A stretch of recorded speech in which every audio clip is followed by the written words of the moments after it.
All right, hello everybody. Welcome back to King of the Bean. How are you all doing today? My name is Ryan, and I'm joined by Ian and Josh as always.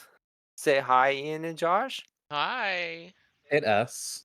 You. All right, welcome back to another Zoom Petcast Discord pod What? one. Yep.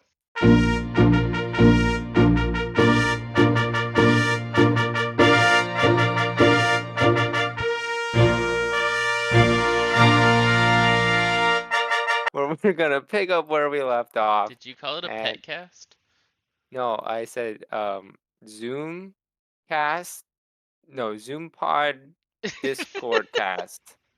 I Mm, heard pet cast, but you know. Pet cast where we talk about our pets all day, every day. It's a short one. We don't have any. All right, moving on to the next one.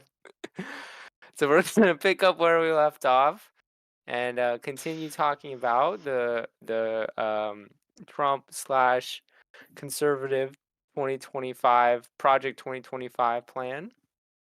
Fun stuff. Really great time. But I think hopefully we can get through the rest of it in this one. And then we can return to a little more fun stuff. But it's all important to talk about, and that's why we're talking about it. So we ready to jump back into it, boys? We sure. ready? Woo woo woo Arg. woo. All right, so we are going to jump straight into environmental changes. So, what does this Ooh. plan have in store for anything concerning the environment? I'll tell you, this one's pretty easy to simplify. Wait, hold on. Um, get rid of anything electric, because that's bad. Pull out of the Paris Accord. Downsize the Environmental Protection Agency. Cut funding to any kind of client science across the board. Um, and there's even this part that I found interesting. So there's one part, reverse a 2009 EPA finding that carbon dioxide emissions are harmful to human health. So basically, just straight up say science isn't real, pretty much How do you just flat out reverse the scientific study? by basically just saying we don't condone that or whatever. Also, this last part I find very interesting. Encourage the general public to identify scientific flaws and research misconduct to legally challenge climatology research. So basically, what they're Let the saying, average person figure out science. yeah, let the average person tell scientists that what they're doing is incorrect I mean, that's and what they've that been that doing anyway. right, but then this is gonna give them, like, actual legal authority to do so, instead of just stupid people on the internet. Give people the actual authority to challenge scientific research and institutions and say that they're wrong because Joe Schmo in his bedroom, doesn't believe it. That's wild to me. That's wild to me. They're like, who cares what the professionals say? Like, they don't matter. They don't know what they're saying. It's not like they Right, what's Exactly. the point had in getting a so degree in much anything positive. if it doesn't agree with what the people in power say? It's meaningless, which I Yeah. don't think is a direction anybody wants to go into. It's a Um, direction some people wanna go into. Yeah, it's clearly some people want think that way. well, Mhm. They just it really ultimately comes down to is like, I don't agree with you, Mhm. and I should have that be the law now. it's And I just don't funny because care, that yeah. seems so like anti-capitalist and like free market because I mean, we should want to follow like the truth and the science and everything, and like that's where we should follow that, and it should lead us, not be like whatever our viewpoints are. Like Yeah. No, that's we so forsook. I mean, forced. even just the whole like triple, quadruple down on gasoline and fossil fuels and forsake any Well, yeah, electric that is too. is anti-capitalist though, right? Because if it was true capitalism and true free market, where's the market moving? We're moving towards electric. We're moving towards renewable resources. That's the future. Well, So by stalling that, you're being that in itself is in the face of the free market. yeah, and so last night we actually watched a video about there's a new Nintendo museum that opened up in I heard Japan. about that. Yeah. And I actually learned, I didn't know this, that Nintendo actually started in the 1980 or 1880s as a Oh, toy making company. They started with like nice. card games and stuff, right? It's And cool. so in true capitalistic fashion, they evolved with entertainment and games and became a video game making company because, Right. that's how entertainment has evolved throughout our culture. Yeah. They evolved with the times like a capitalist should, instead of trying to fight and be like, no, you're not allowed to have computers and being like Right. computer bad, they were like, oh, we'll just take that technology and became like one of the best video game making companies ever. Yeah. And like, just imagine what we're doing to stop, you know, what could be the best advancements in like cars and, all these electric types of power and even renewable energy sources because we're trying so hard to force gas and oil to be our power sources. Well, but it's been like that, so I don't know if you guys are aware of this, and I don't remember the year exactly, but the first electric car came out in the late 1800s, I believe. It's either the late 1800s or the early 1900s. And they were becoming very popular, obviously, because people, of course, realized, hey, this is a great invention, and this is progress, and this is moving forward. But the oil companies and the gasoline companies clearly did not like that electric vehicles were becoming a thing. So what they did is they lobbied the government, basically poured a bunch of money into politicians to enact laws and regulations on electric car companies, basically bringing electric car companies to a grinding halt at that time and stopped any kind of progress in the electric vehicle for like 100 years or so, until honestly until like Tesla and companies like that started bringing it back. But they were a thing a long time ago, and like, can you imagine where car technology would be now Yeah, if so 120, 150 years was not stalled by gas companies and by oil companies. according to Wikipedia, which cites its sources obviously, but the first electric car was made in Iowa from a Scottish-born man by the name of William Morrison in 1890, Mhm. and it was 1890. it was a six-passenger wagon. Yeah. 1890 though, the first electric car. And And it then for the next 110, 120 years or whatever, pretty much nothing because of the oil companies lobbying the government to say, "Hey, we shouldn't do this because then we're going to lose money." And the government was like, or the politicians were like, "Okay, well, if you pay us, then we'll put laws in place and we'll make it really hard for electric car companies to be a thing." Basically stopped it, which is until Tesla.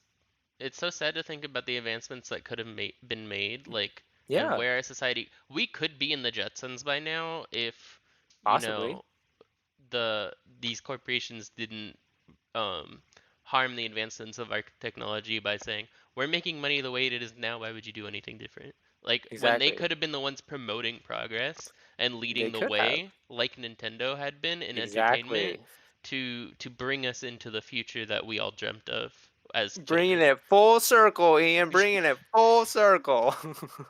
But that's 100% accurate, and, like, it is unfortunate that especially, like, we allow, like, such a small few people to have so much power over literally the advancement of society, right? The few oil barons out there who are clinging desperately to their grubby, iridescent-soaked money bags, like, they have all the power.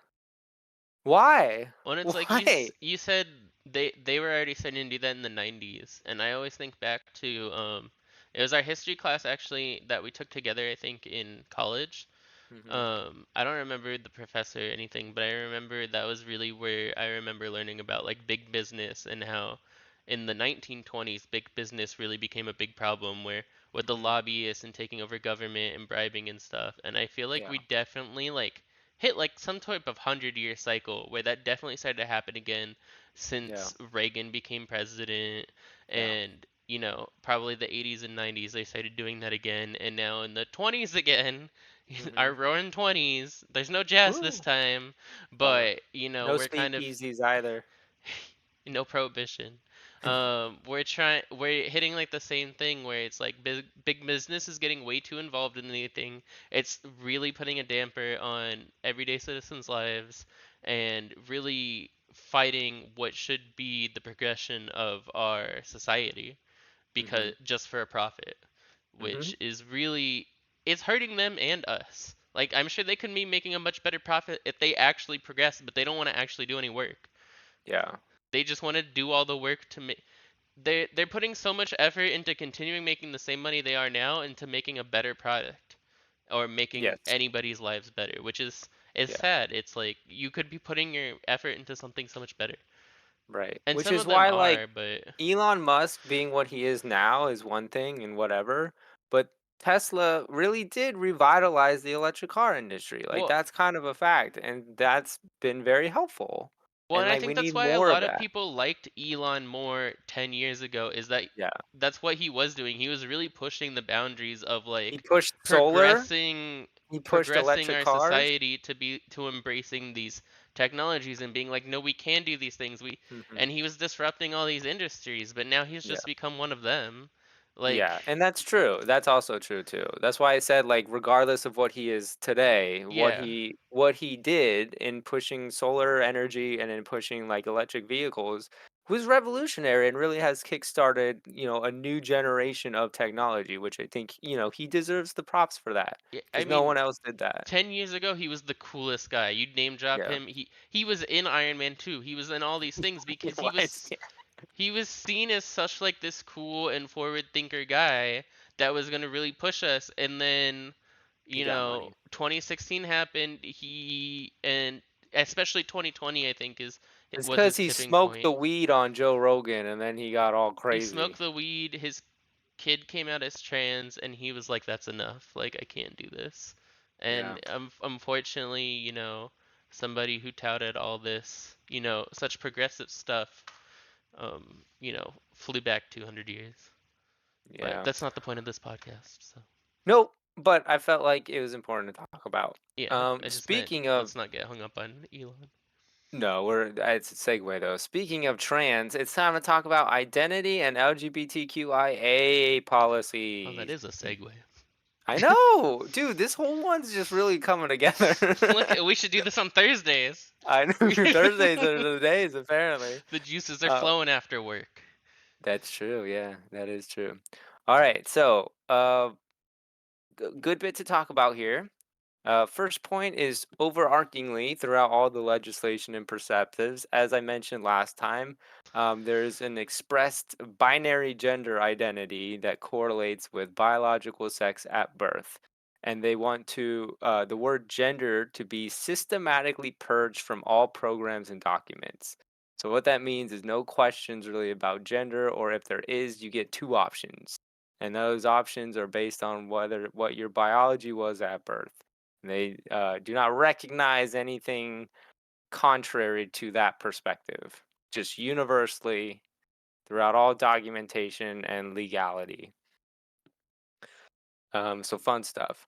Maintains a biblically based, and this quote I got was from their website.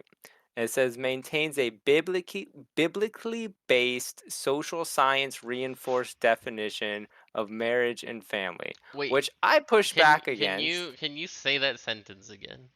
Maintain a biblically based social science Oh, social reinforced science. Okay.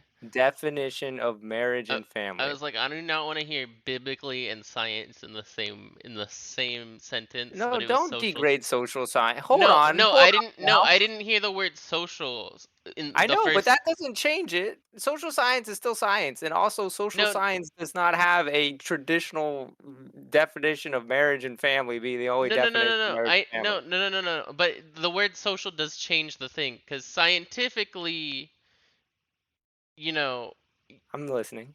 well, I'm trying to determine how I want to word things, because I do think it's it's delicate, but religion and science don't agree most of the time. Like most of the Bible conflicts with a lot of sciences, like on the terms of gender and sex, and on the term, well, gender, um, because Mhm. biologically they're two sexes.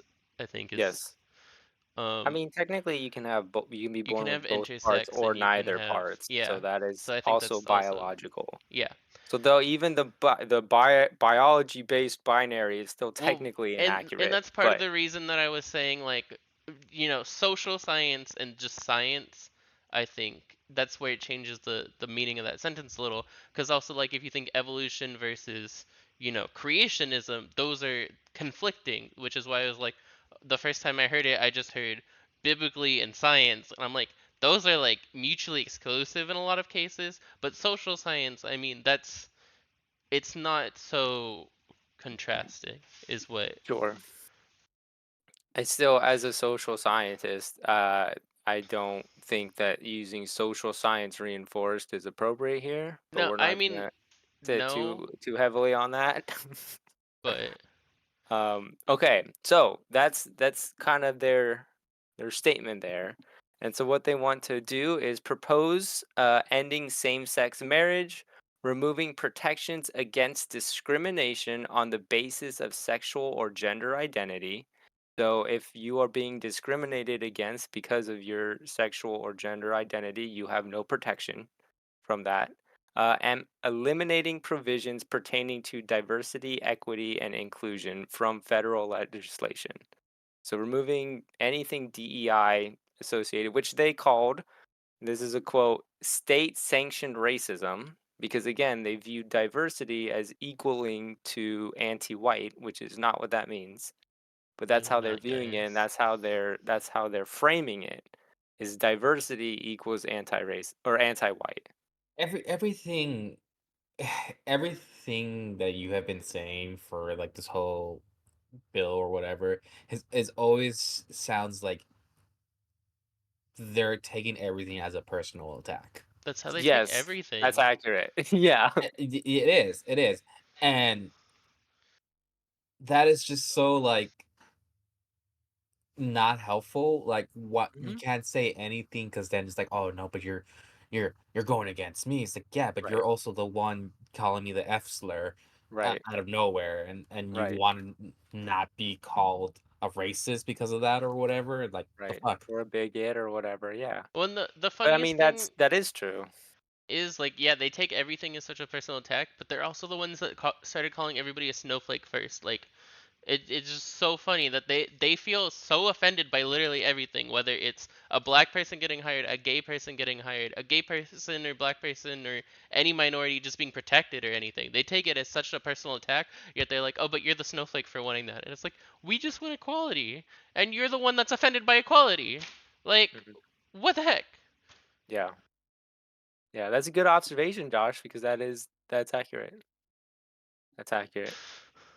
All right. The next point, public school teachers who want to use a transgender student's preferred pronouns would be required to obtain written permission from the student's legal guardian. How do we feel Repeat about that for that? me. Huh? Repeat that for me.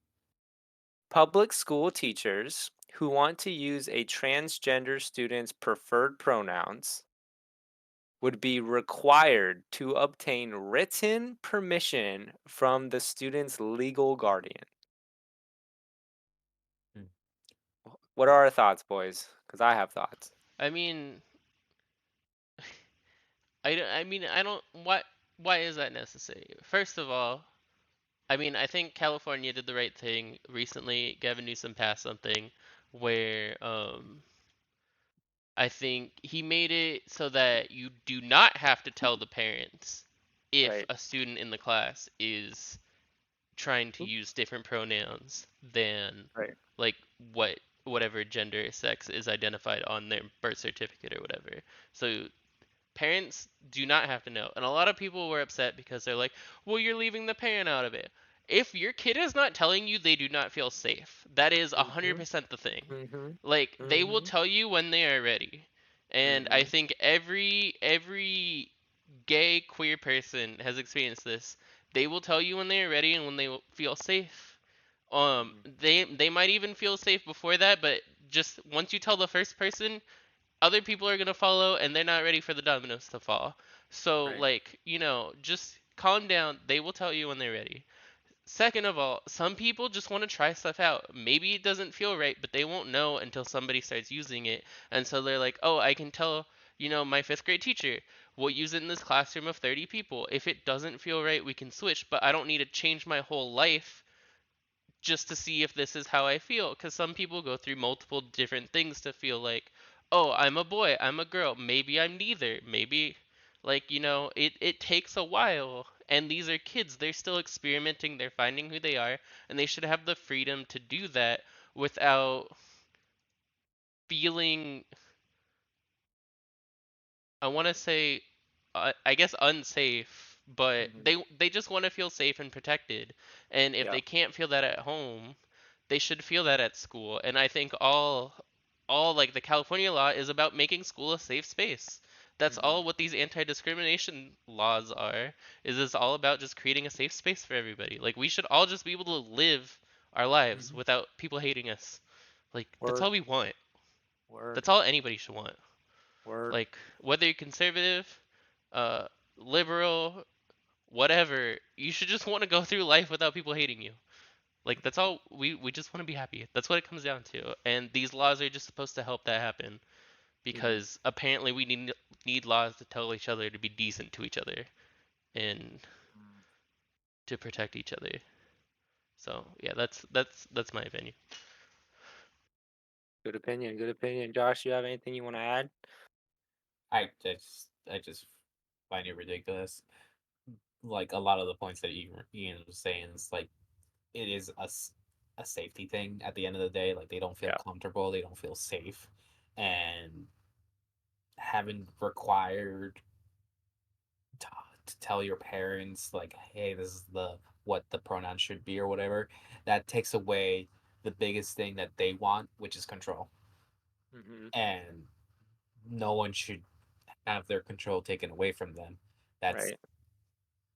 I feel like fundamentally what America was founded on, like freedom and Mhm. everything, and having that taken away so easily at a young age, training kids to be like, yeah, we say you have freedom, but at the end of the day, it's like, no, you have freedom if we say it's okay to have freedom, and that's not Well, how it goes. and that is the thing though, right? And this is something that I was talking to a student about today is the thing with kids is in education especially is like they don't have rights. Legal guardians, parents, whoever are the ones who have all educational rights at the end of the day. So I was talking to a student because she was upset because she wanted to drop a class. And she was like, well, why do I have to get my parents' permission to drop a class? Like, it's my schedule. I know what I need to do. Why do I need my parents involved? And I'm like, because they have the right to know. Like, until you're 18, parents got the rights to education. And, like, that could be frustrating, but that is what it is, and that can be difficult to navigate. And so that is the thing with kids, though, is like, yes, they have rights, but they also at the same time don't have rights. And it's a very like child law in particular is very like messy and convoluted at It's also best. just harder to like navigate in general too. It is. It really You is. do want the children to have like a voice in Mhm. what's going on with their lives. Absolutely. But then there's the whole arguments like, well, they're children. They don't Right. necessarily know what is best for them. And Right. there is some truth to that. And that Right. cannot be denied. And that's what makes it hard to navigate. Yeah, Absolutely. but for some things, when you're a child, that's the best time to be able to make your own choices and learn the Mhm. mistakes and That's it. consequences. And Mhm. they don't really have the freedom to explore that. I mean, sure, there are big things that they probably shouldn't have control over that, it's good to have and it's good to have conversations with your parents to be able to get, and learn how to get multiple people's perspective and learn how to like be like, "Hey, this is what I'm thinking of doing. What do you think?" Like and have those discussions, but sometimes you don't feel comfortable talking to your parents about a specific topic, or maybe your Yep. parents not even informed about that topic. There's so many kids whose parents probably don't even know what classes they're taking in school, and their parent has to sign a piece of paper that says they're allowed to drop or take a class. Like, you know, why? Mhm. Yeah, On I like agree. a quick side note, though, this did remind me of like a story that I read about someone's experience, and they were like a teacher working at this like elementary school or whatever, and there was a student who was a boy and wanted to be called by a different name, Mm, and it was a female name or whatever, and the main thing that the person said was like the greatest thing about this newer generation is like if you feel like you want to be called by a different name, most kids nowadays are like, okay, and that's it. mhm. There's no fight against it. There's like, that's what you want to be called? Okay, we'll call you that. And it's Yeah, that simple. And yeah, but the whole post itself was talking about how like the teacher did not want to talk to or call the student by the name that she wanted to be called now. mm, And later find out that the teacher was doing it on purpose. Like, I'm not gonna call them by that name. That's not what their name is right, legally or whatever. right. And it was just a big like difference in like age groups. Like from a different generations, they're like so bent out of shape to be like, no, this is what's right. Mhm. This is how it's supposed to be. And that's the thing with times. Like the times change, and you have to change with them. Otherwise, you get left behind. Yeah. Yeah. Like Well, Nintendo. that's an No, I'm just interesting kidding. what? I said like Nintendo, and then I said Oh, no, I'm yeah. just Bring it kidding. around, bring it around! Just the last point on this, because that reminded me, I don't know if you guys have seen this, but I've seen this story, like, go around the internet, like, a few times over the last few years, and is this woman or this person talking about a conversation she had with, like, her great-grandma or something like that, who was, like, a kid in, like, the early, like, 1900s, like, oh 08, oh 09, I think somewhere around there, right?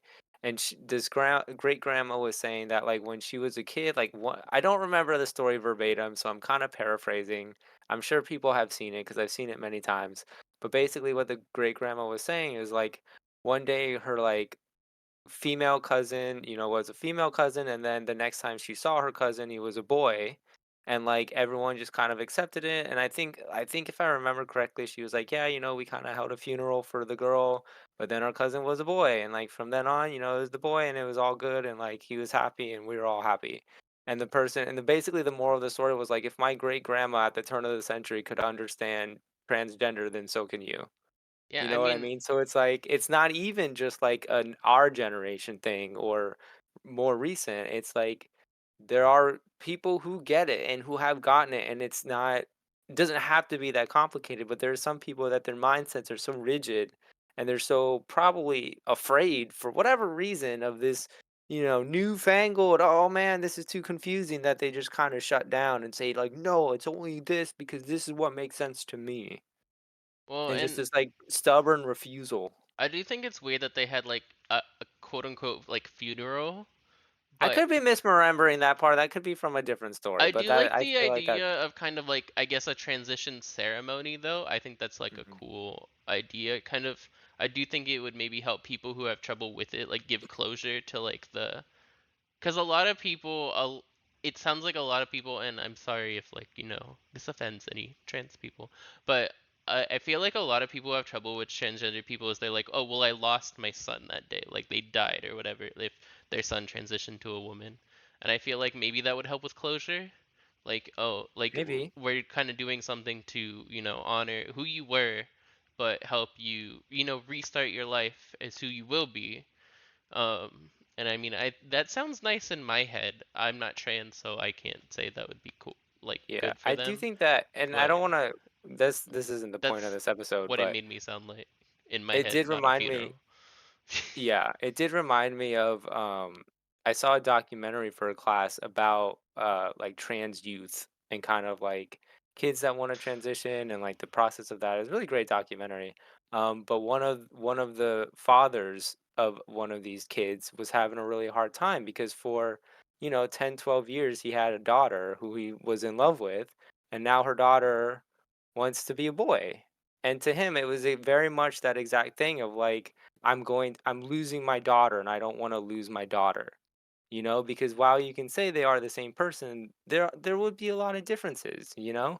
And I think that that's a very valid thing to kind of feel in those situations. And I understand that perspective of people who struggle with that. You know what I mean? And so he's very like opposed to it. And I don't think he ever got on board by the end of the documentary. I think he was very much like, I just can't agree to this. Which like, you know, whatever, that's we're not talking about this today. But that just kind of reminded me of that. Is like that is a very real thing that people struggle with and struggle with reconciling is like it, you know, the kind of before and after, I suppose, and what does that mean and what does that look like?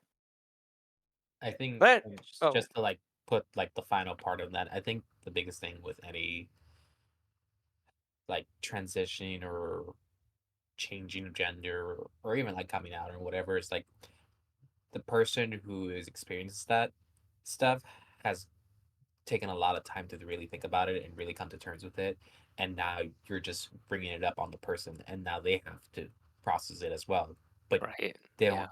You need to give them time, and that's valid. right, right.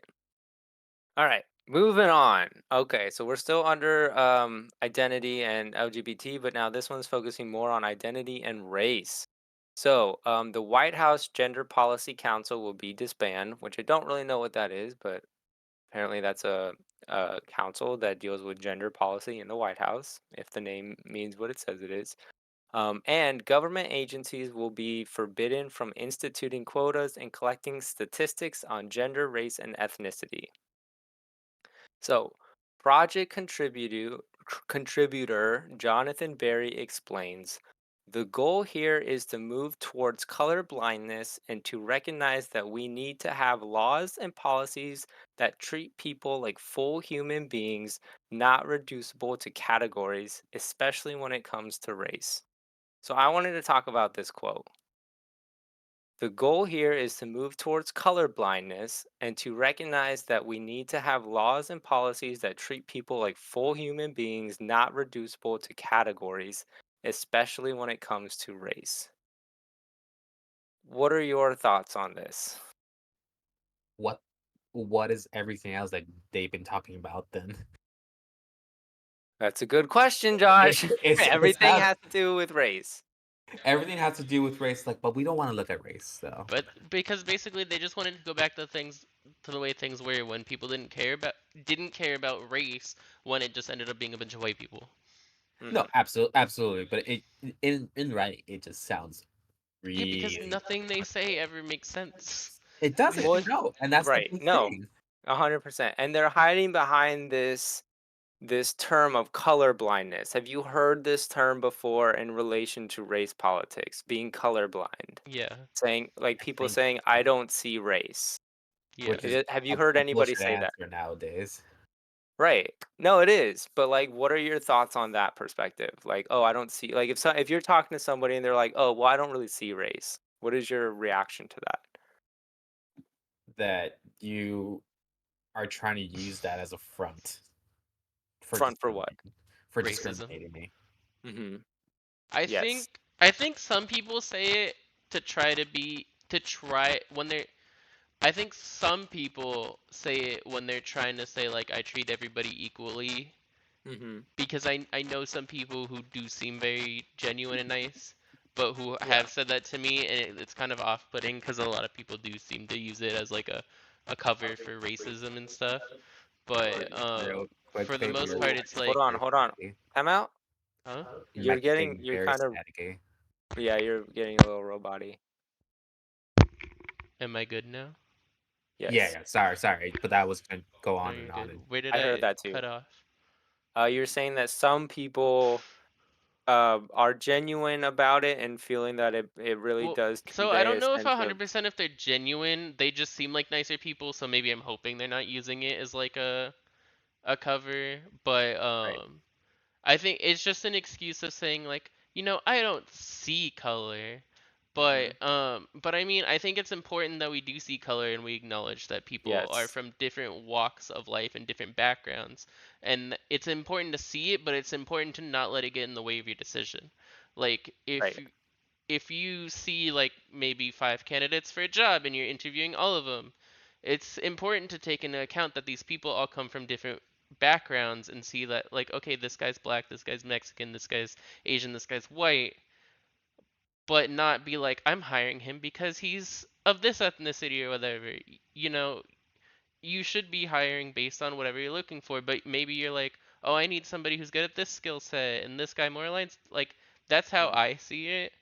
Yeah. But I feel like they say we shouldn't see that, but they use it as a front to, oh, I'm gonna pick the white guy. Right. Can I Well, and I give my points of view as a person of color? yeah, absolutely. So for me personally, color blindness is a front because what it's basically trying to say is that, oh, your background doesn't matter. That shouldn't affect how things are affecting you in life. Mhm. And that's living ignorantly. Mhm. Yes. I am Hispanic. I am a Mexican. I I'm gonna get treated very differently than if I Yep. were Caucasian Yep. or black or whatever. I'm gonna be Mhm. treated differently.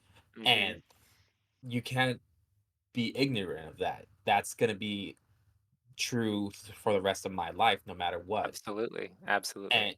And you can't just say it's like, oh, they're not doing that. Wait, everybody stop. What Okay. was All the right. last Go thing? back into it, Josh. Well, no, what was the Anyway, last thing that they cut off to though? You're speaking, you were feeling your Spanish oats. I yeah. know, but what was the last thing on the recording? Oh, you want me to open it? I just know you were talking about how, as a person of color, people saying color blindness pretty much erases your experience in life and is very invalidating and Yeah, dismissive. that is ultimately what it is. Like Hmm. you don't value me essentially, which is Right. very like disheartening. Like Right. I'm just as much of an American as you are, yes. However, I am different, and you Right. can't not see that. That's Right. always going to be a part of me. Right. Because that's the thing, right? Is your skin color does matter. It does make a difference on how you interact with the world and how the world interacts with you.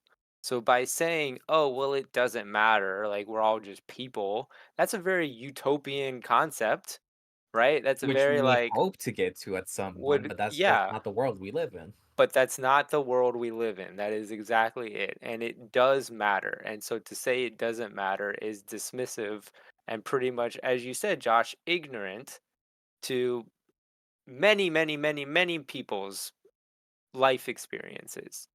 And so color blindness is a form of racism. 100%. Absolutely. Yeah. All right. Good stuff, boys. All right. Who wants to move on to women's rights and reproduction? Raise your hand. Woo. All right. We're doing it Who's anyway, an even expert though on the topic? Cause we're women. Not I don't know me, why I but put my. I, me as the not in woman. my head I said who's not, but I think my mouth said who is, You and then I very was much like, said who wait, is. my mouth didn't match my brain. Yes, so we are all obviously. I'm reading stuff I that I was researched, and we none of us are women, I but was we in all the support sun too women's long rights. today. Yeah, I Ian think fell I down also and got hurt his knee. sunburnt because I Ian didn't got put boo boo. sunscreen on until halfway through. Ian got boo boo and heat stroke, so he's a little woozy today. And dehydration. Yeah. All right. I went to So go get as water, and then Michelle, sorry, you no, keep reminded me, going. and then Michelle sat on the cooler, and I was like, I can't ask her to get up. I guess I'm just gonna Did you die push her upstairs off now. then? Yeah, the option to asking her, the other option to asking her to get off is just shoving her. I feel like those are the two options. Shoving the head of HR off of the cooler. Yeah, I can't imagine that going poorly for you. Yeah, Tyler would have been like, bravo. Yeah, you've been like, that's some real gusto there. He was on my team. We Yeah, won. did you win? Yeah. That's my After boy after right there. I had to bleed for our team. Yeah, well, sometimes you got to. Yeah, That's blood, called sweat, putting and your life on the tears. line. We Yeah, once we put in all three, we had to win. there you go. That's the alchemical formula to winning. Blood, sweat, and tears. All right. Speaking of all of the above, Segways. segue. All right. As I'm sure none of us are surprised by, this position maintains that life begins at conception, Lies. Sorry.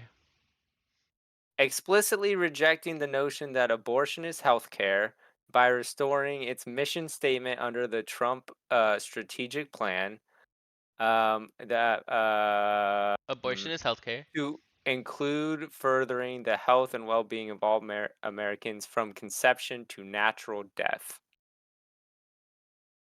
So life begins at conception, and those life forms are protected and should be protected, and any form of abortion or birth control is evil and will not be allowed, Okay, essentially. I know this isn't exactly the topic, but I like the interesting wording of a natural death.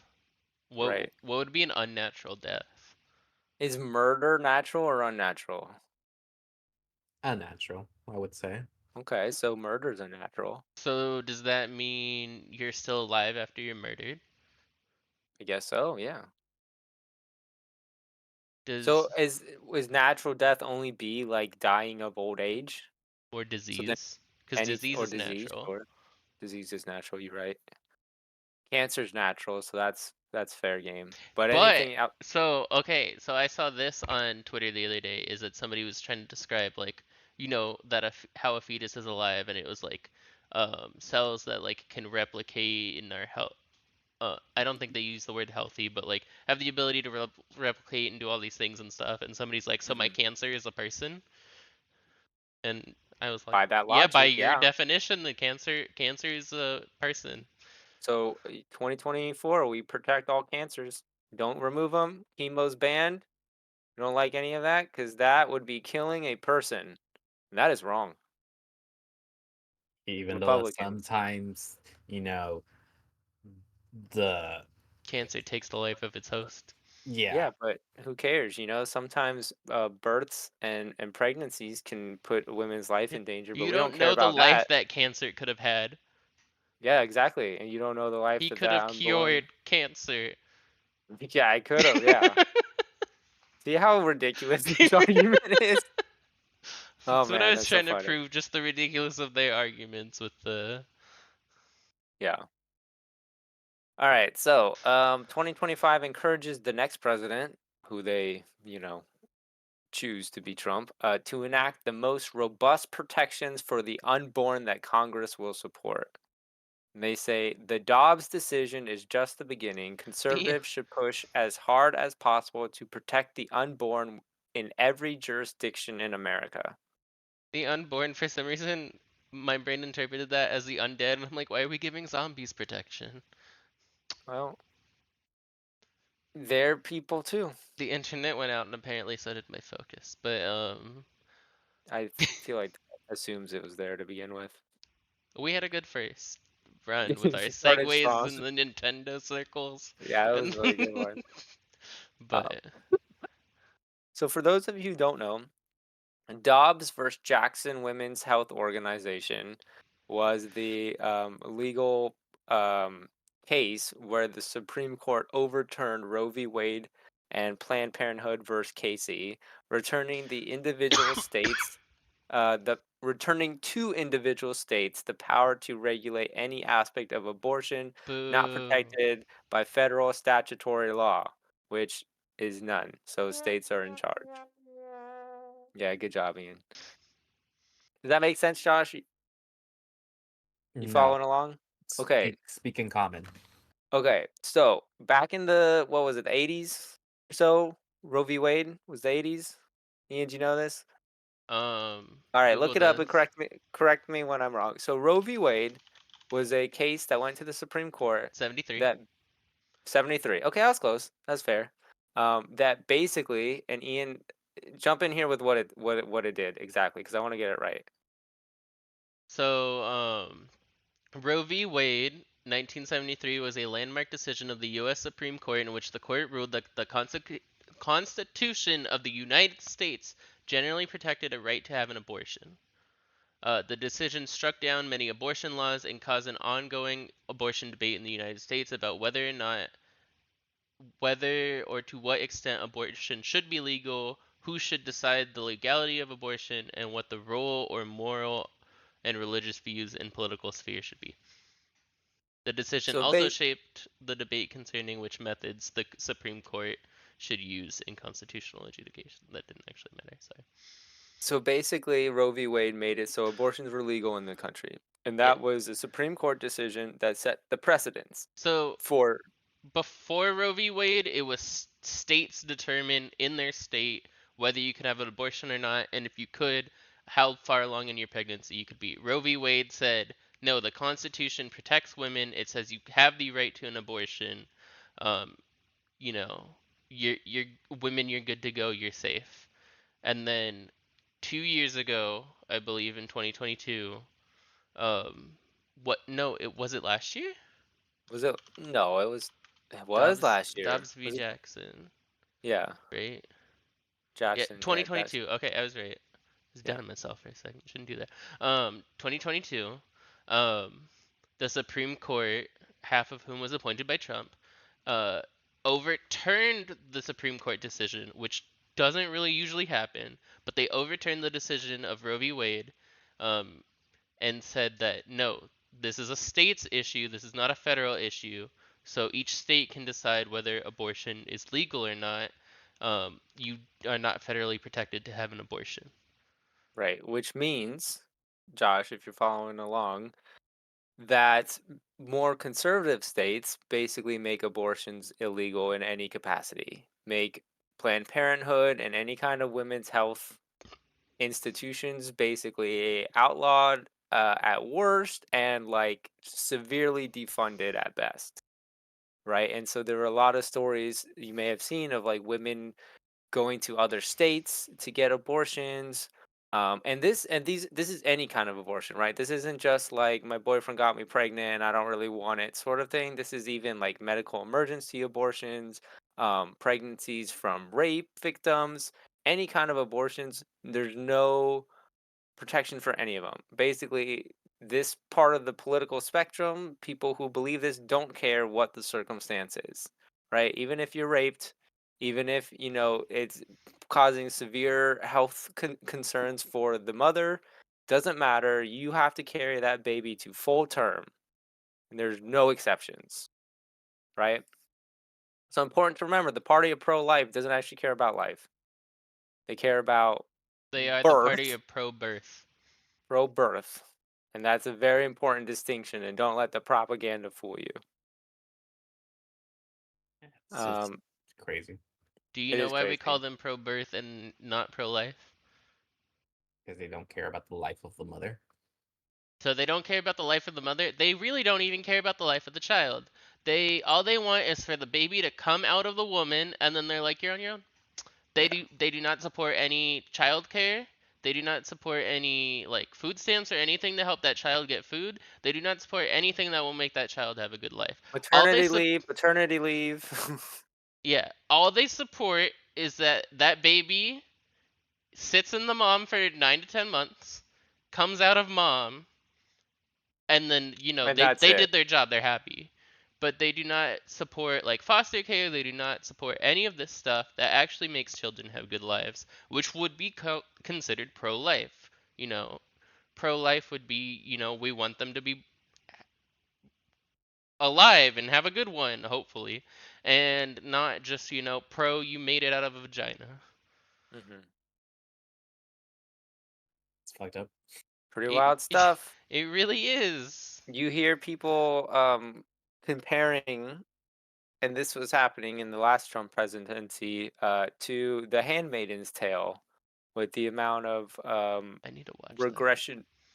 I've heard it's good. I haven't watched it either. I just know that it's horrific for women, Yeah. and basically as basically zero rights for women. I'm pretty sure there's like, uses them as baby factories, stuff like that, like just real nasty stuff. And that's kind of the vision that some people want.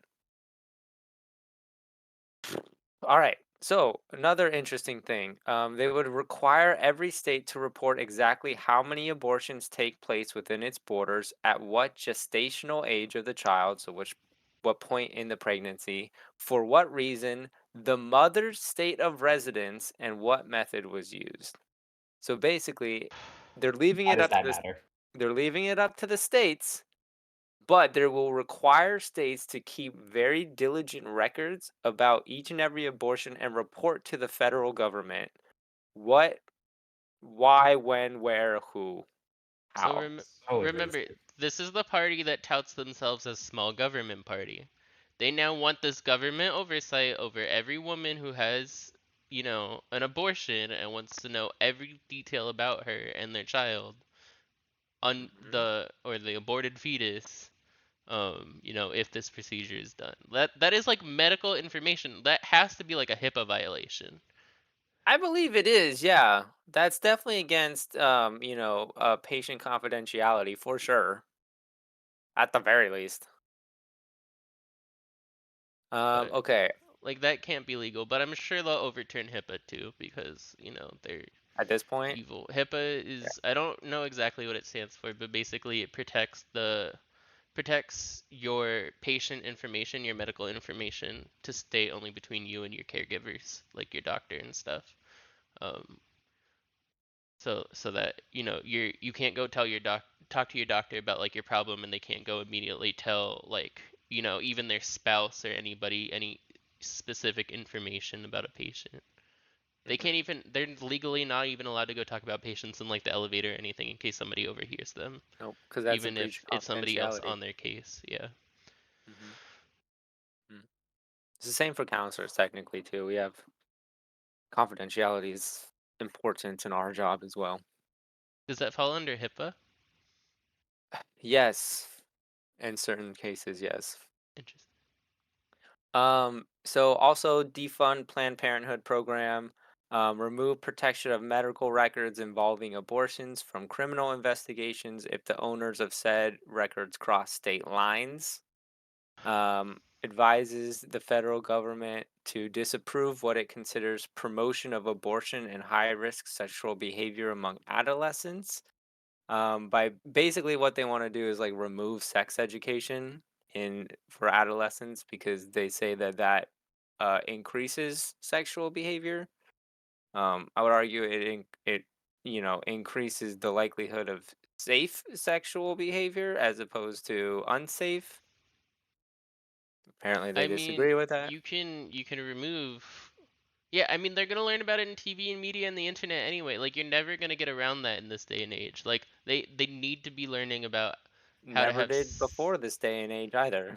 Well, yeah, but I mean it's so much easier to get access to that information now with the internet, and like yeah, there's child protections and all that stuff. Everybody knows how to lie about their age on the internet.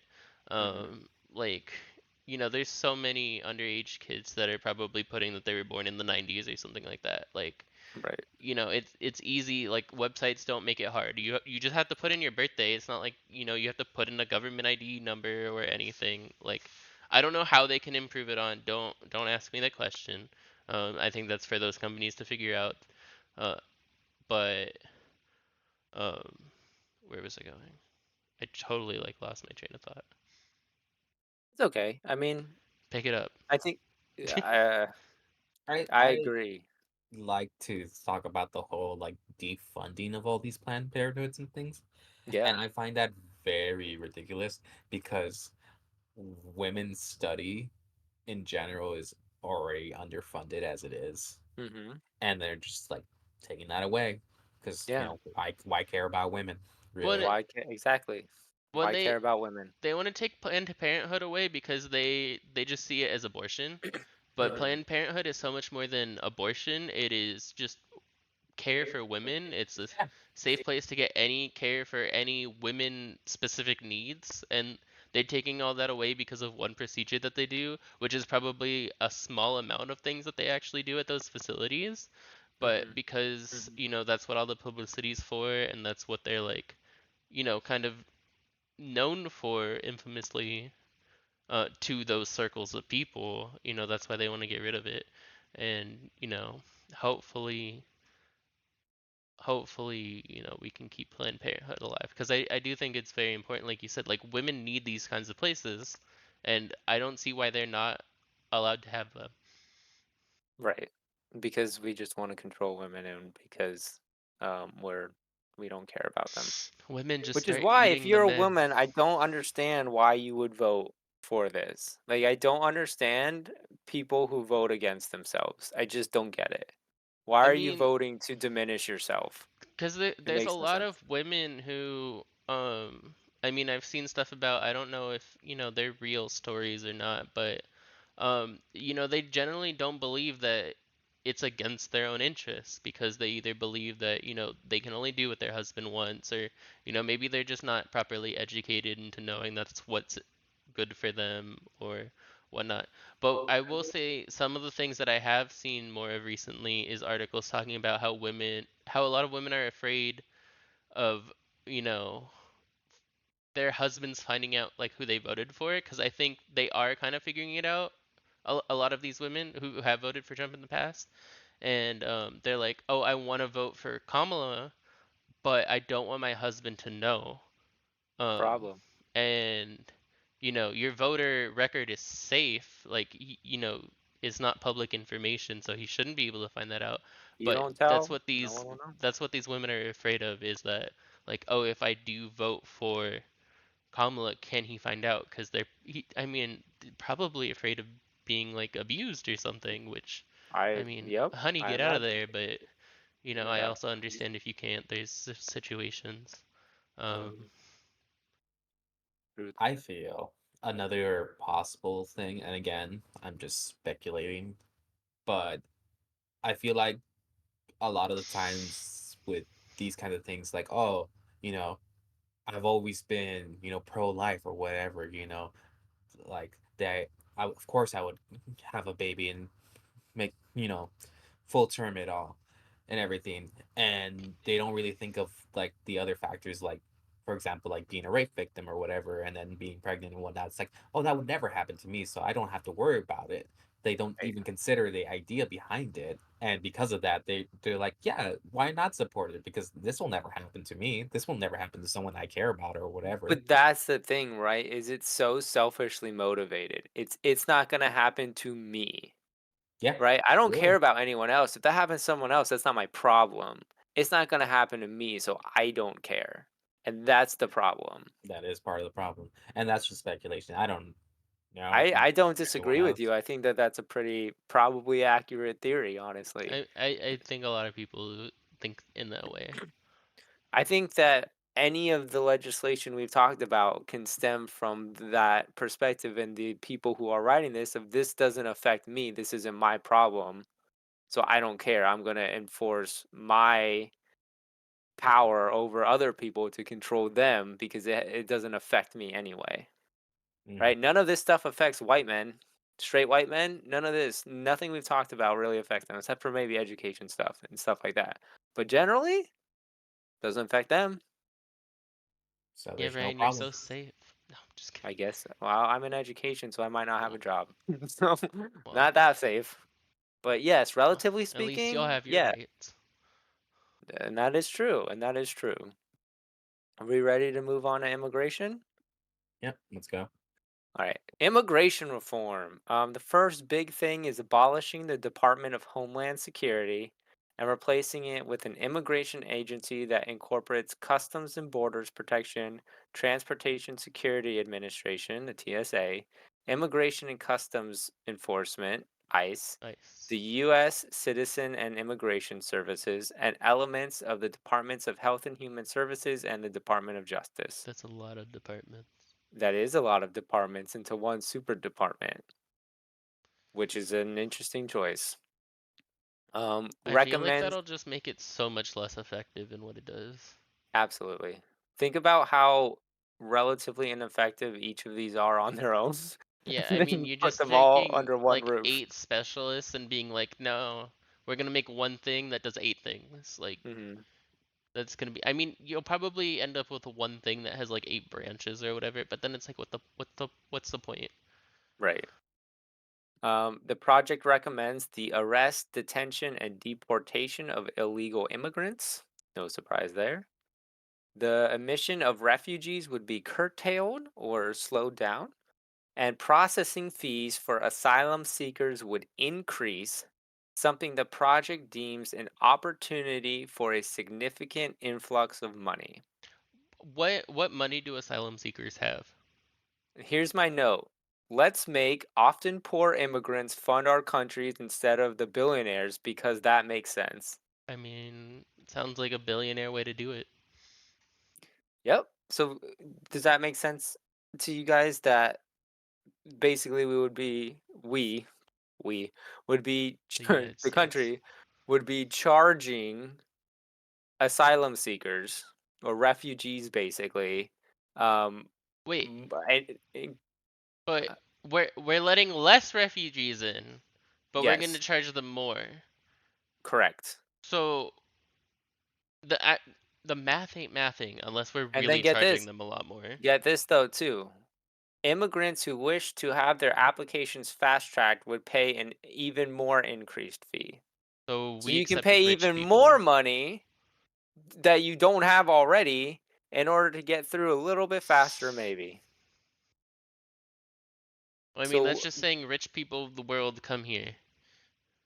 well, it's just it's backwards. We're asking often poor, and by poor I mean little to no actual money, individuals and families to pay for our country while we're cutting significantly the taxes of the billionaires of this country who could in 1%, half a percent pay for hundreds of thousands of immigrants. You know what I mean? Like that just doesn't make sense. You can't say that this is an opportunity for a significant influx of money because it's not. These people don't have money. You want a significant influx of money? Charge the people who actually have the money. Tax corporations and tax billionaires.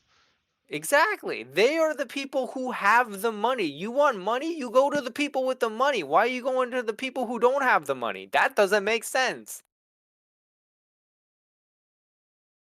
Anyone have anything else they want to add, or that kind of surmise it pretty well? I Yeah, no, mean, that's pretty summarized for me.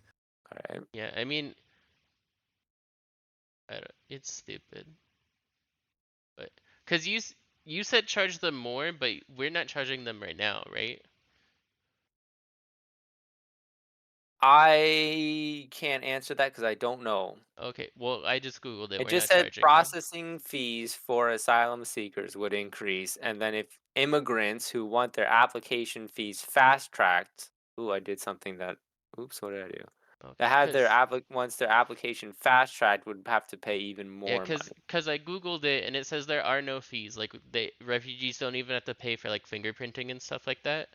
Hmm. Um, but so yeah, so basically we would be accepting like maybe we accept 100,000 refugees a year, and now they're saying, oh, we'll only accept like 5,000, but they have to pay a bunch of money for it. And it's Right, like, okay, but which makes no sense. there's usually not rich refugees running around. They probably don't need to Typically not, because they don't need to be refugees then, they would just immigrate through yeah. proper channels. And like for the immigrants, because that would be regular immigration, not refugees to want to move here. You're basically just saying like, oh, if you're rich from any country around the world, like you can move here fast if you want. Like, okay, but I don't think we shouldn't just be telling rich people around the world to be moving here. Like, Right. I don't know. We have a rich people problem already, guys. Well, and typically if you're a refugee, you're escaping violence of some sort, and, like, you are, running away from your home, basically, like, you have nothing usually but the skin on your Well, back if you're that second lucky. part was just about regular immigrants, not No, refugees. I know, I just wanna make that point clear, that refugees typically are not coming with their bags of Yeah, money, they usually are leaving everything yeah, to except for escape a people. very violent situation. So, like, I mean, what they money usually are come they here gonna and pay? become homeless or something, I'm pretty sure, Yeah, until I they can wouldn't find be a job. surprised. So, Alright, and then what they wanna do, moving on, is basically a large scale arresting, detaining, and removing of illegal immigrants. Um, there's a quote here from Stephen Miller, who is an author of the project, that the operation would rival the scale and complexity of building the Panama Canal. He said it would include deputizing the National Guard and red states as immigration enforcement officers under Trump's command. These forces would then be deployed to blue states. These forces would go around the country arresting illegal immigrants in large scale raids, who would then be taken to large scale staging grounds near the border, most likely in Texas, to be held in internment camps before deportation. We cannot put people in camps. We cannot raid them. We cannot like, and also That's what you want troops from red states to invade blue states? Like that is not gonna go over well. Civil War. you got it on the money, Josh. I mean, that's Um, just outside of the egregious human rights violations of going around, sweeping people off the streets and sending them to camps and then sending them out of the country. Yeah, that I can imagine armed troops moving across borders is not a good thing. I wonder where they got Um, this idea from. I don't know, sounds familiar. Trump has also spoken of rounding up homeless people in blue cities and detaining them in camps. Funding for the border wall with Mexico would increase. Only in blue cities. That's what it said. So there's there's either no homeless in red cities or he's just not gonna touch those ones. Don't know. Have to ask him.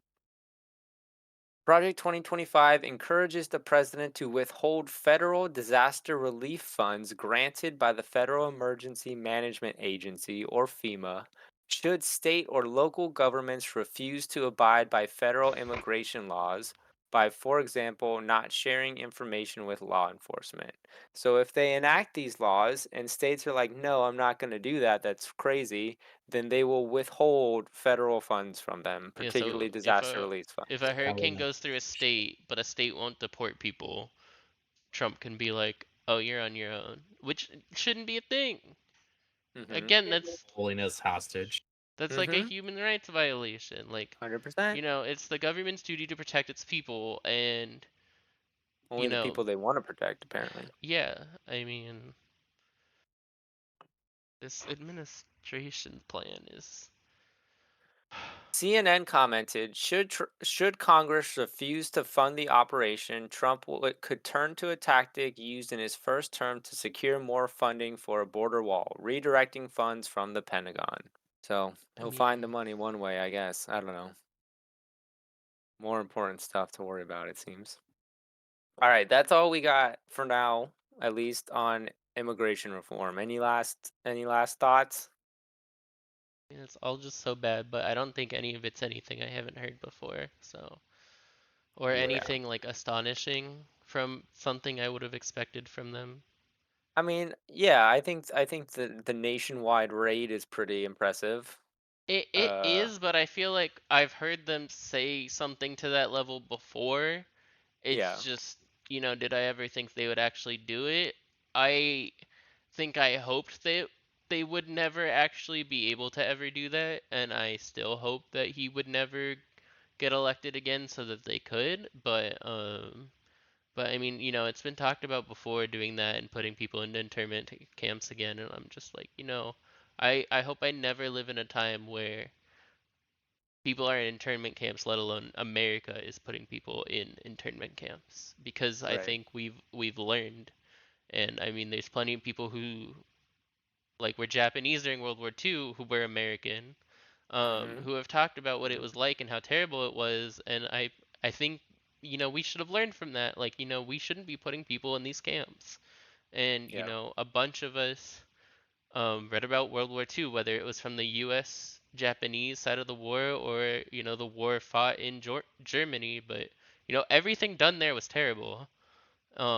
And we can't repeat any of those human rights errors, and yet people are so ready to do it again, um, on one side of the aisle, and it's terrible.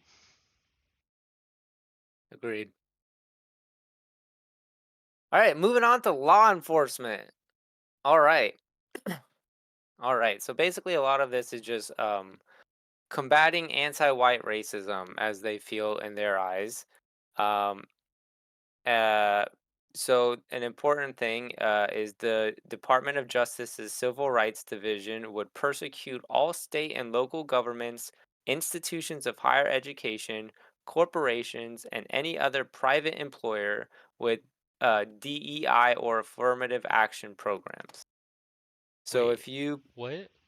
if you promote diversity, equity, and inclusion, and you have programs that support that, and the state or local government, institutions of higher education, so community colleges, universities, anything like that, corporations, or any other private employer has programs supporting diversity, equity, and inclusion, or affirmative action programs, then the Department of Justice will persecute you That for is that.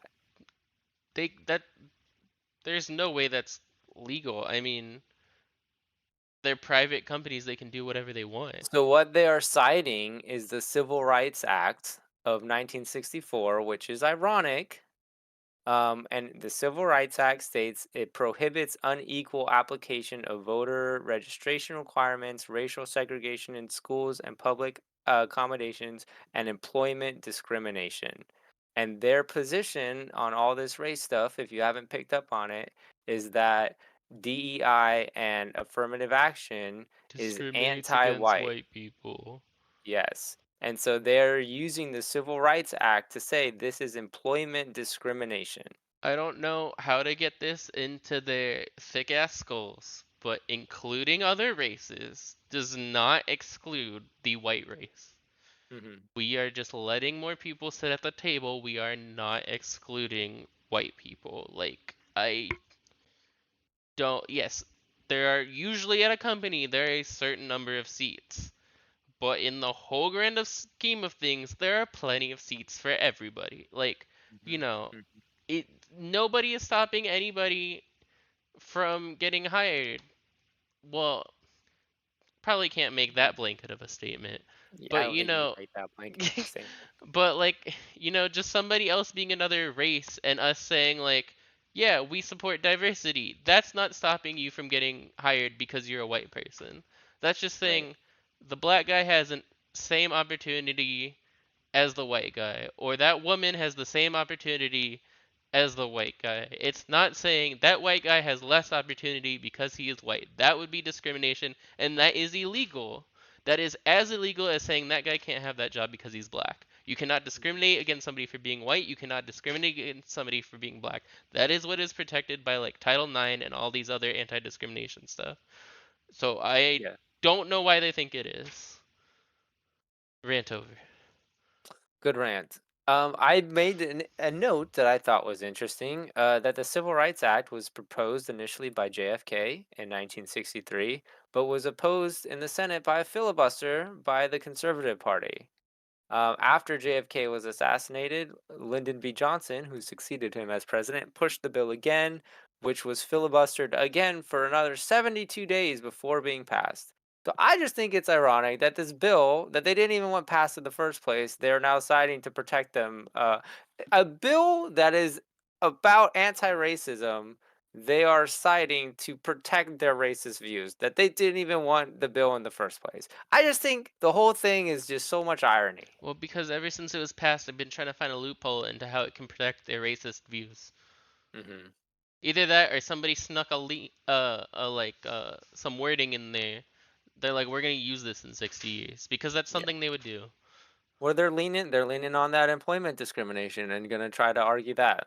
That's the angle they're taking. So Uh, stupid.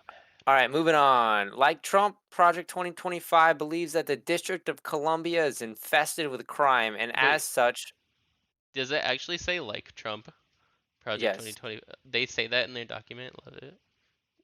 I love yes. it because he tries to say that this is not affiliated with me, but they're just Yeah. like, Well, we're I with don't him. know if the document itself said Oh, like okay. Trump or if the sources I got it from are Okay. comparing it to Trump's viewpoints. Gotcha, gotcha, gotcha. But both believe that the District of Columbia, Washington, D.C., is infested with crime and suggests authorizing uniform divisions of the Secret Service to enforce the law outside of the White House and in the immediate surrounding neighborhoods.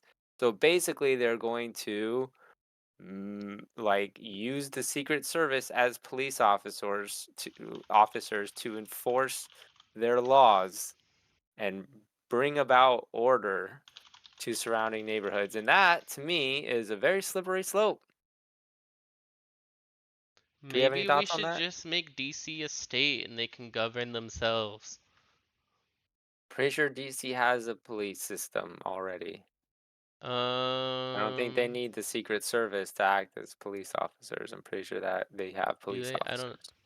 My very quick search just said they're under the jurisdiction of Congress, so I have no idea. Hmm. And then last note of this, this plan is very pro capital punishment with very quick execution. So death sentence everybody and kill them quick is what this plan proposes. Oh, they do have police officers.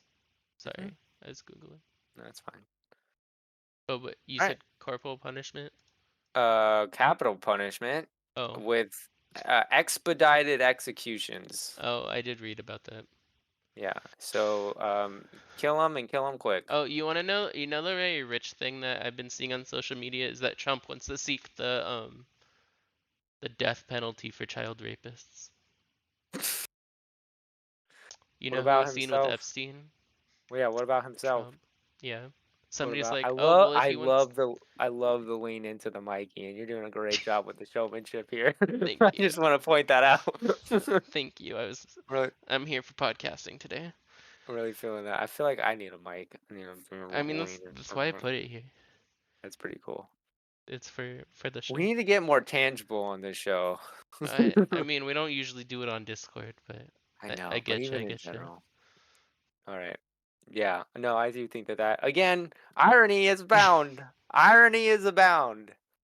All right, we're moving Irony on. abound, made of a Made deep up a end. deep energy. All right, we're moving You on. good, We have Josh? three. I You have no thumb. just All right, we're moving on. We got three more topics. They should be pretty quick. All right, so I hang thought in you there, said we had everybody. 4 topics, like 2 to 3 Well, topics ago. I no, because there's one that I forgot, but it's literally 1 point, Okay. which is why I skipped over it I'm because just it's like, literally what do one you point. mean we still have But 3? You promised me technically, 4 there's like three. 3 ago. There's technically three, but I forgot one of them. Okay. Okay. So this next one should be pretty quick. It's a section on pornography and adult content. And there's a reason I want to talk about this, so stick with me, everyone. All right. So, pretty much, very anti pornography, just in general. They say it promotes sexual deviance, the sexualization of children, and the exploitation of women, not protected by the First Amendment of the Constitution, should be banned, recommends the criminal prosecution of people and companies producing pornography, which he compares to addictive drugs. It manifested today in the omnipresent propagation of transgender ideology and sexualization of children. So basically, saying pornography creates transgender ideology and the sexualization of children, or promotes it anyway. Suggesting that he, being the author of this section, his name is Kevin Roberts. This is in the foreword. Suggests that has a much broader definition of pornography than typical. That he may view any attempt to explain or teach about trans people as worthy of outlawing and imprisonment. So this guy equates trans people and transgender as pornography for some reason. I don't understand that, I but he mean, is including trans and trans issues in pornography. they also say what wait, what was that part about pornography and children at the beginning? It promotes sexual deviance, the sexualization of children, and Okay. the You exploitation of women. So the only sexualization of children is happening is in children pornography, which is already banned. So I don't know Mm-hmm. how this could, except for the people who are watching child pornography, usually conservatives, um, and that's already illegal. So like Yeah. I don't see the problem here. We already all agree that that's a bad thing and shouldn't be happening, and try to crack down on it as much as possible. That's why a lot of sites like Tumblr even started banning porn, because it's hard to police the child pornography. But yeah, I mean, we've already agreed that's bad, and that's what promotes, child sexual activity, not the existence of porn itself. Um, so yeah, and what was the part about women? Um, pornography promotes the exploitation of women, Uh, which is probably true to an extent. I feel like that's not too far off. I feel like that could be argued. I feel like it could be argued. I mean, most porn is just I mean, it's all for show. I mean, Yeah. Yeah. all those people consented to do what they do. It's all just like a little movie. Like everybody, it's Mhm. all a role. Mhm. None of it's real. That's where I was going with that. I Mhm. couldn't think of the words. Mhm. And a lot. It's funny because I feel like statistically, most of them who want to ban this are more likely to be like the people exploiting women and being the abusers and all this stuff. So it's just so ironic. Segue to the point, the reason why I wanted to talk about this. Because Segue. as many of us know, who is famous for having an affair with a porn star? Donald Trump. Donald Trump. So here's what the author of this section, Kevin Roberts, has to say about this. Oh, Despite the affairs Trump was alleged to have in 2006 with adult film actress Stormy alleged. Daniels and Playboy model Karen Dougal, Roberts was unconcerned, telling CNN, "We understand our Lord works with imperfect instruments, including us. While on the surface it seems like a contradiction, on the whole, it may make him a more powerful messenger if he embraces it." They are literally saying it's okay if he does it. It's not okay if other people do it. And we know this, and it's a contradiction, but we're just rolling with it. Like he's So just openly admitting to being a hypocrite I was gonna and say, so literally saying they're that's aware okay for us. they're such hypocrites, Yeah. because Orange Jesus can do it, but And that makes him a better person. That makes him a better person. because But he if anyone else survived. does it, you're sexual deviant and you're the devil and you deserve nothing but sin. And it's just like Sure. literally saying, while on the surface it may seem like a contradiction. Yeah, because it is a contradiction. You are saying it's okay that he did that. We're gonna forgive him. It's fine. Whatever. He's infallible. He's human. It's fine. Like he makes mistakes. That's how our Lord made us. Our Lord made us to make mistakes. But that's only okay Except for for the him. things we It's talked not okay. about for the last hour in part Except for one, anybody those else. things aren't okay mistakes. Except for anybody else. They're not allowed to be imperfect instruments of our Lord. Only he's allowed to be an imperfect, and that makes him stronger. It makes everyone else terrible and deserve nothing but death and hell. So this is why I wanted to talk about it, because that tells you every single thing you need to know. If you haven't gotten the hypocrisy, the irony, the I can do what I want, do as I say, not as I do.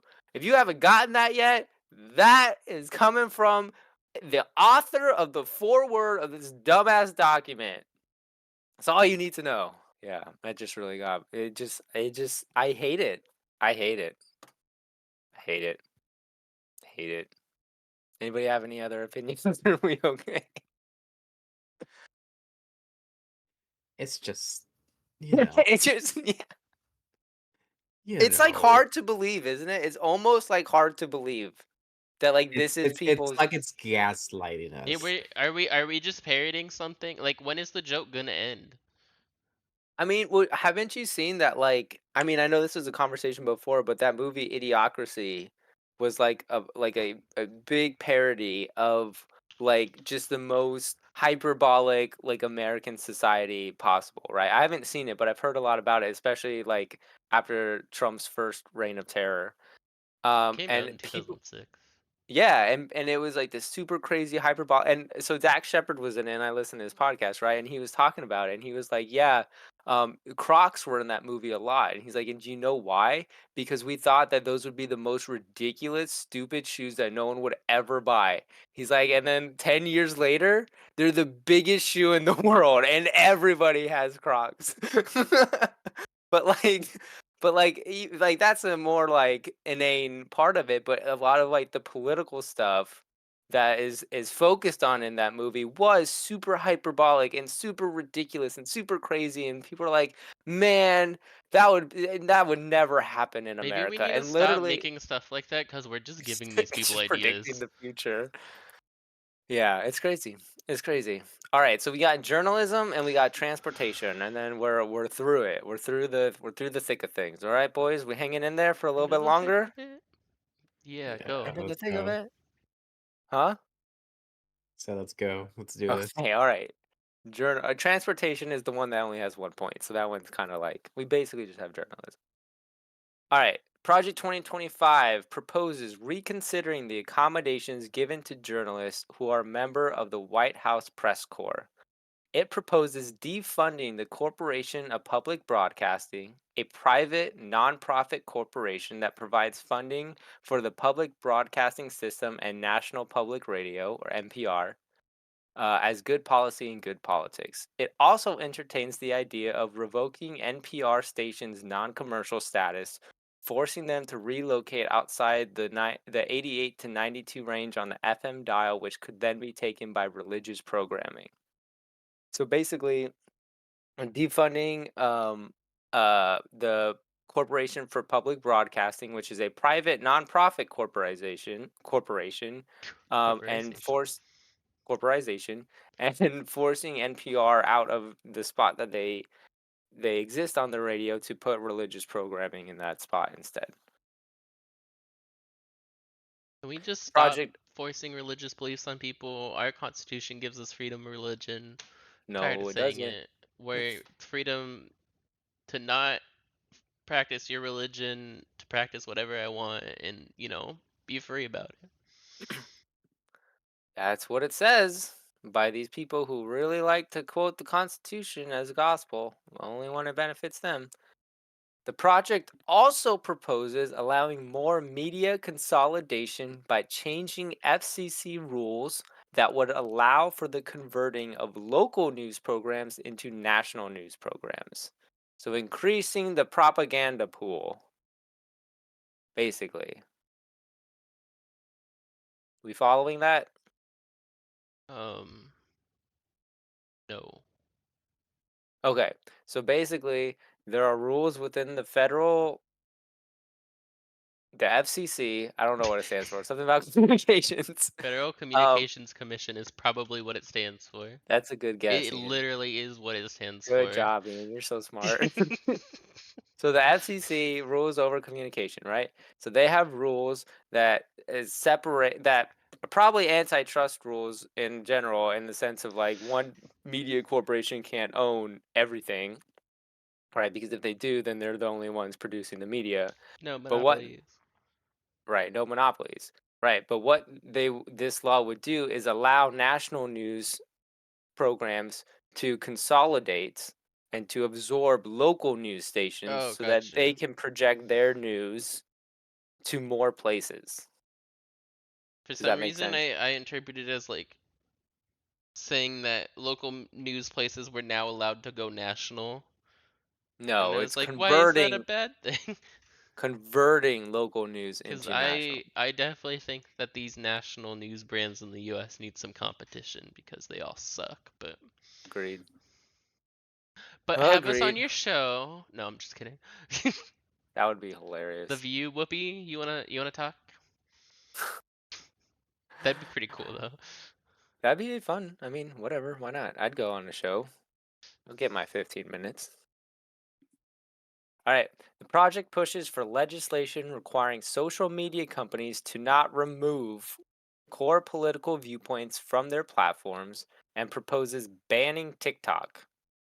So okay, so what they mean by core political views is hate and racism Hmm. because around 2016 Twitter banned a bunch of stuff, and especially in 2020 when Trump got out of office, or 2021, you know, he was inciting so much hate and racism and stuff that a lot of his supporters and major conservative people were being banned on all these platforms Hmm. because, they were just, I mean, it wasn't political views, it was like literal like Death anti-people stuff. threats. Yeah. Yeah.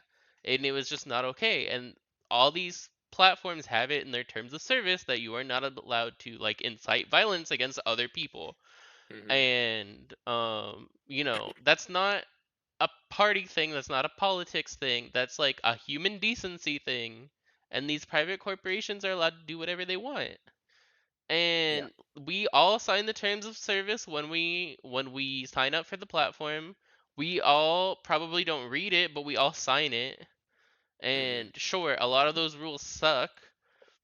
Like if you sign anything related to digital content, you're signing that you don't actually own it, you're just owning the rights to use the content, like an Xbox game or anything. And if the like Microsoft store shuts down, you no longer have access to that content, but you paid for it and it sucks.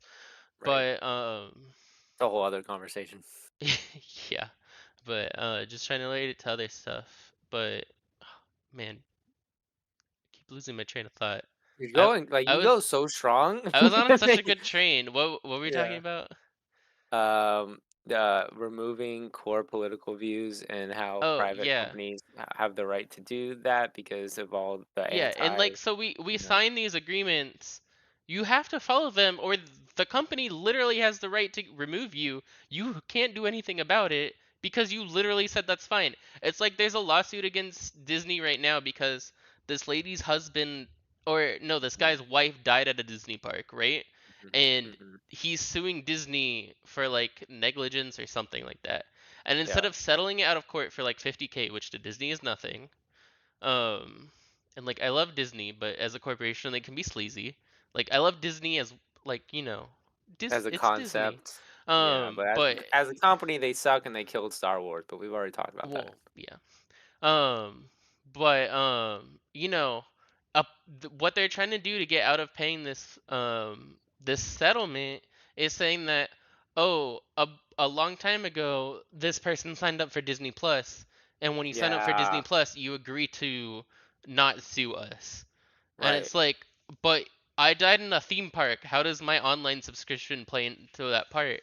But they threw in some legal clause that's they're now trying to use against them and say, oh, you Which is can't sue us because you insane. signed up for this online service That's forever insane. ago. You can't do that. And it's like, Yeah. these terms of service are stupid, but we do agree to them.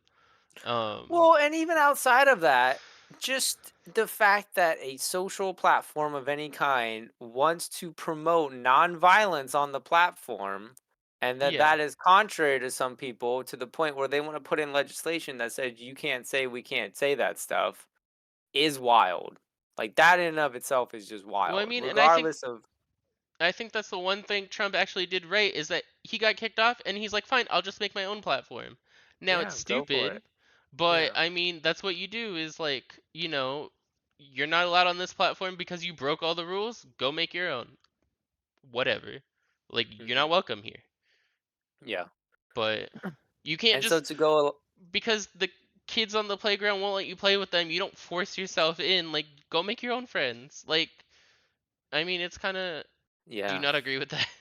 No, I do agree with that. I'm just Okay. like, I mean, this guy doesn't have a lot of friends is the problem. So Well, he's like, I'm yeah. gonna force myself to play, and you're gonna Well, like it, if you're or Elon I'm gonna. Musk, you just buy the company, Right. Well, yeah. and then you'll have all the friends, right? That was his thought process. That's how that works. Totally. Everyone loved what he did and has been doing, and it's working out great for him. All right, and then to just piggyback on that, this policy change would also prevent the Federal Elections Commission from countering misinformation or disinformation about election integrity. So if anybody says, um, like what happened at the last election, right? That there's voter fraud and that the results are fraud and that, this isn't the true results and blah blah blah blah blah. And people are like, hey, that's actually not true. they would not be allowed to speak. I feel like if you're telling somebody they're not allowed to tell you that you're lying, you're probably in the wrong. Yeah, because it says prevent the commission from countering Yeah. misinformation, I right? mean, I they just want to chose their make that words on clear. purpose. No, I know. I just wanted to make that clear and reiterate that. Prevent the commission from countering misinformation, which is allowing misinformation. I just want to make that Yeah, clear for because they everyone know out that's there. the only tactic they have left. Yeah. They're not about doing anything right for the people. They're not about doing anything to improve anybody's lives. They're just about spreading misinformation and using fear tactics and hurting people in order to have power. And Hmm. so, it needs to be legal to be able to spread misinformation. Right. Yeah, and that's what they would plan to do. Mhm. Also, I don't think we talked at all about the whole banning TikTok thing. I don't know if you wanted to touch on that.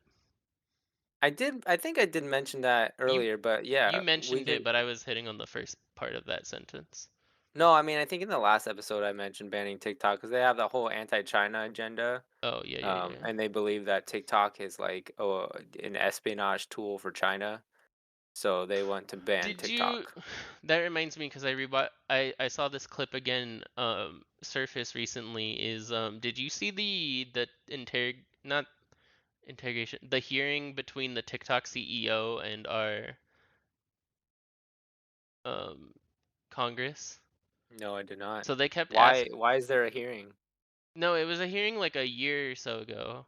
And I think it was when they were first, or it might have been a couple years ago. It was when they were thinking about like, oh, do we need to ban TikTok and stuff? Wasn't that Uh, under Trump? Wasn't that like a while ago now? Let me see. TikTok, TikTok CEO here, congressional hearing.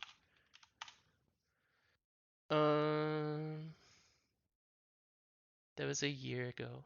Yeah, everything says March 2023. It was under Biden, because I remember people Oh, saying that really? even under Biden, because I mean Congress can choose to do their own things too, right?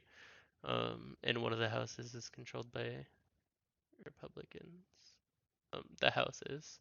So, but I don't know, why it happened or what, but they were trying to grill him into saying he was somehow connected to China, and they kept going like, are you or have you ever been like a Chinese citizen? And he's like, no, I'm from Singapore. And then he's like, well, do you have a Chinese passport? No, I'm from Singapore. Well, what about this China? I'm from Singapore. And then it, they had like 6 or 7 questions. This It's all the idiot. same to them. It's all the same to them.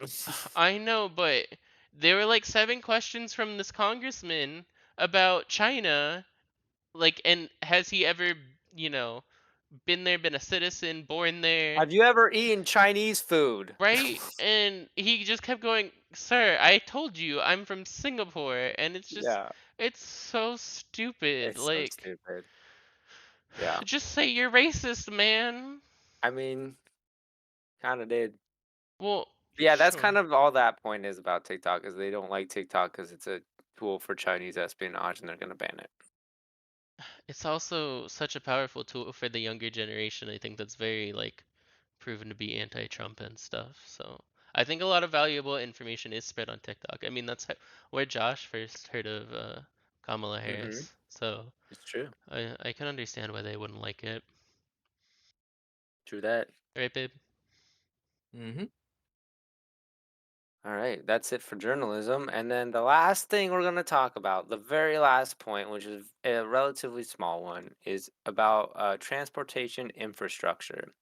Project 2025 recommends curtailing the bipartisan infrastructure law of 2021, which authorized funding for decarbonizing transportation infrastructure.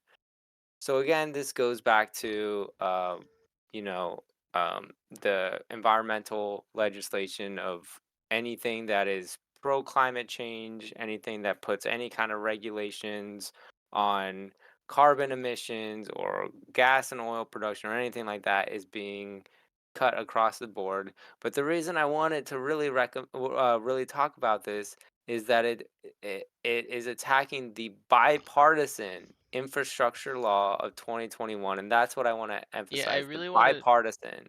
I really wanted to So say this like law was passed with support from both parties. It is bipartisan. Everyone agreed on this law, more or less, right? Everyone. Both sides agreed on this law. And I think that's really important to emphasize that this was a team effort from all sides that, to decarbonize transportation infrastructure, to move away from fossil fuels in some capacity. And of course, this legislation wants to get rid of that. Even though, again, bipartisan infrastructure law, both sides agreed on this. I just want to emphasize that point. I don't know if anyone has any points to talk about that, but that's a pretty small thing. But no, I mean, I pretty much was just gonna say the same thing. Like, I think repealing anything that had support from both sides is pretty stupid. Like, it means a majority of the country and a majority of lawmakers in a time of history where I think we've seen more divide than in a while, like where hmm, people just vote along, oh well, a guy from that party made it, so I don't want to do it, right, type of thing, or this might be seen as a benefit of this party, or this party's in power right now as the presidency, so it's going to be seen as a win for them, so I don't want to do it, type of thing. right, Like, it's a pretty big deal to pass these types of bills nowadays. yeah, absolutely, And it was passed in the Senate with 69 to 30, so it's it pretty wasn't good. like super unanimous, but it was a That's still good pretty good. 70% positive. Hmm. And it passed the House 221 to 200 in one. um It's a closer margin. yeah, so closer, but it's still pretty good. Yeah. um Wait, okay, yeah. It went to a revote in the House because I guess the Senate made changes 228 to 206. So Hmm. both sides Got a got little more a couple support the more second time. votes. Yeah. But yeah, like, it's pretty impressive to get that, and so, for somebody to repeal it just because they're like, well, it's not gasoline. Like, Yeah. it's stupid because most people want it, but then again, they're Trump and the Heritage Foundation people are not the party of, well, most people want it, we should do that type of thing. So I guess Right. it fits their MO, but like, Hmm. that's not the direction we should be moving in. Right. All right. So that's all I have written down for Project 2025. Again, I stated this at the beginning of the first episode. This is not by any stretch a fully comprehensive list of everything. These are the highlights that I found in my moderate amount of research, that I felt was important to talk about. I think we did a pretty good job of summarizing most of the big stuff. Might have missed some stuff. Again, this is a dense document, um, 920 pages, and I talked about a lot, but I think we did a pretty good job going through it. How do you boys feel after all this? Feel gross Yeah, that's fair. at the end of it all. I feel more informed of like what's going on because like God knows Good. I didn't know any of the stuff that this was even a plan, which it in the grand scheme of things, like why is this even a thing? It's gross that one of the main nominees of one of one of the nominees of one of the two main parties in the United States even has a plan like this. Hmm. Like, I 100% agree with you, Josh. Yeah. It's just weird to me. And like, I don't know, as a person again who's not the most well informed compared to you guys, it's just to me it seems like common knowledge is like why are we even thinking about doing these kind of things? Why are we trying to take away rights? At the end of the day, that's what it ultimately is. Hmm. It just seems so against with what we were founded on Oh, as a a Yeah. hundred country. percent. And that's just so like flabbergasting. Like Yeah. why are people thinking this way? And ultimately it comes down to like people in power want to stay in power and all that stuff.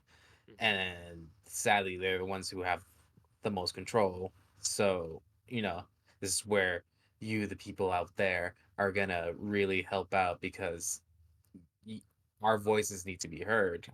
We need Mhm. speak out and be like, no, this is not a thing that we should agree on. It should never be a thing that we should agree on.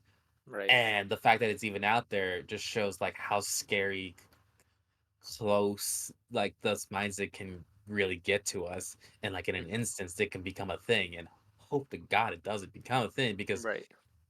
to us it seems like very like no, of course these are all bad things, but there's a group of people like before this, like I didn't even know what this was. So, if I were to just like randomly click click on something when voting or whatever, like I wouldn't know that this kind of thing would happen. Right. So it's nice to be well informed. It's nice to have all Mhm. this information out there and Mhm. know that hey, this is bad stuff that affects everyone, Mm-hmm. not That just is like the the point. one person. Right. All the people out there who are like, "Oh, this it wouldn't happen to me, so why would I care about it?" It will. This will It does affect affect you. every single Anybody person in listening, the US. yeah, anybody listening to this, I guarantee over this episode and the past one, we talked about one thing at least that would affect you. At Yeah, least anybody listening to this. And that's what's important to remember is if Trump gets in office, all of these changes that we have talked about over the last like almost 3 hours of this podcast will be enacted in the first 180 days. And all of these changes, to some extent, will be enforced. And that will radically change this country, not for the better. So if there's anything and you that's heard, scary. that is scary. And as you can see, and again, we didn't even touch on everything. As you can see, it does affect every aspect of our country. Every aspect will be affected in some way. And if And you heard anything that you're like, huh, I don't really like that, vote blue. Let's not do that then. Let's just not do that then.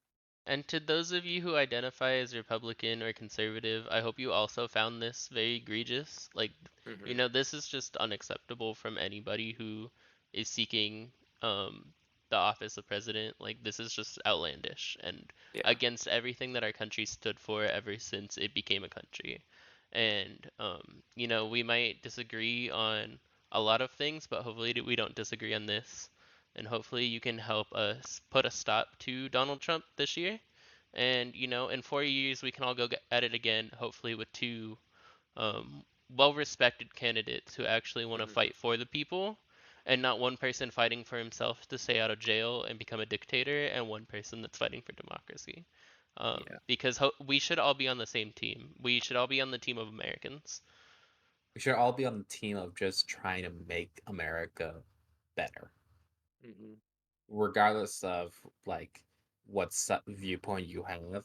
Ultimately, it should make America better, and this is not doing that. Yeah.